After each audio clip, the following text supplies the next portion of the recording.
सबसे पहले संदीप का रुख करेंगे, क्योंकि हरियाणा के अंदर संजीव जो हालत है इस समय, उसमें कहा जा रहा है कि पंजाब से इसकी शुरुआत हुई, अगुवाई पंजाब ने की, लेकिन हरियाणा इसमें जुड़ता चला गया। अब हालात कैसे हैं वहां के, क्या किसान नेताओं के मन में है और क्या हरियाणा की राजनीति में इस समय चल रहा है, क्योंकि वहां बीजेपी की सरकार है और विपक्षी पार्टियां कह रही हैं कि ऐसे मुद्दों पर तो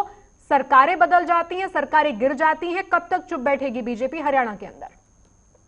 जी देखिए, बिल्कुल जिस तरह से किसानों का प्रदर्शन पंजाब से शुरू हुआ, लेकिन साथ में जो हरियाणा रहा शुरुआत से ही, हरियाणा के किसान लगातार सरकार के खिलाफ थे। दुष्यंत चौटाला का इस्तीफा मांगा, लेकिन उसके बावजूद ये मामला शांत नहीं हुआ। सरकार ने अपने अपने मंत्री उतारे। अभी जो स्थिति है वो कहीं ना कहीं सरकार के खिलाफ है। किसान लगातार अब जो है दिल्ली कूच करने के लिए मन बना चुके हैं हरियाणा के अलग अलग जिलों से, क्योंकि अभी कुछ जो जिले बताए जा रहे थे, सोनीपत, पानीपत या रोहतक जो थे, लेकिन अब फरीदाबाद, गुरुग्राम और जो है पलवल, होडल के तमाम किसान अब दिल्ली की ओर कल से कूच करना शुरू कर देंगे। सरकार समझाने का प्रयास कर रही है, लेकिन साफ तौर पर सरकार ने यह भी कहा कि हरियाणा के किसान शामिल नहीं थे इस प्रदर्शन में, लेकिन अब वो किसान जो चुप बैठे थे जिन जिलों के, वो अब दिल्ली की ओर कूच कर चुके हैं। और कल पूरे दिन मथुरा रोड पर जो है स्थिति वो कहीं ना कहीं जाम की होने वाली, क्योंकि किसानों ने ऐलान कर दिया है कि पूरे दिन कल हरियाणा का जो मथुरा रोड है उसको जाम कर देंगे। तो अभी स्थिति सरकार के पूरी तरह से खिलाफ है। सरकार कह रही है कि हरियाणा किसान नहीं थे, लेकिन प्रियंका जिस तरह से अब किसान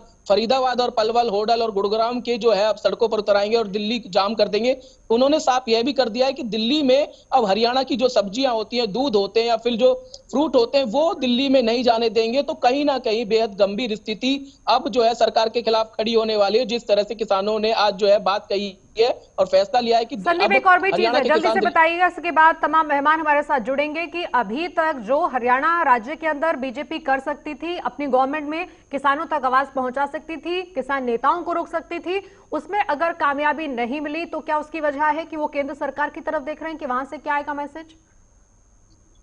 देखिए, बिल्कुल, क्योंकि सभी किसान ये दिल्ली जब कूच करते हैं तो उनका रुख होता है कि वो केंद्र सरकार, प्रधानमंत्री से सीधा संवाद कर सकें, बातचीत कर सकें, उनकी आवाज मीडिया तक पहुंचे, सरकार तक पहुंचे। हरियाणा सरकार ने जैसे उनकी आवाज नहीं सुनी या अनदेखा कर दिया, और लगातार जो हरियाणा के मंत्री हैं या फिर जो विधायक हैं वो सरकार के खिलाफ बयान दे रहे हैं, किसानों के खिलाफ बयान दे रहे हैं, तो मनमुटाव की स्थिति हरियाणा के नजर आ रही है। तो किसान अब सीधा केंद्र सरकार से बातचीत कर रहा है और वही उम्मीद लगा रहा है कि अब केंद्र सरकार के पास इसका हल निकलेगा, समाधान निकलेगा। बैठक ही हुई, लेकिन कोई निष्कर्ष उसमें निकलता हुआ नजर नहीं आ रहा। दबाव सरकार पर पूरा है, लेकिन देखना होगा कि क्या कुछ जो है अब निकलकर सामने आएगा, या फिर आने वाले दिनों में इसी तरह से हरियाणा के किसान लगातार सरकार पर दबाव बनाते रहेंगे। दिल्ली को इसी तरह से जाम की स्थिति जूझना पड़ेगा और जो दिल्ली के बॉर्डर हैं वो इस तरह से सील होते रहेंगे। लेकिन अभी साफ स्पष्ट स्थिति नजर नहीं आ रही है सरकार की ओर से। किसान डटे हुए हैं, उनका साफ कहना है कि सरकार जब तक बिल वापस नहीं लेगी या कानून को जो है रद्द नहीं करेगी, तब तक इसी तरह से दिल्ली में डटे रहेंगे और उनके पास पर्याप्त जो है खाना पीना, भोजन सब जो है इत्यादि उनके साथ है।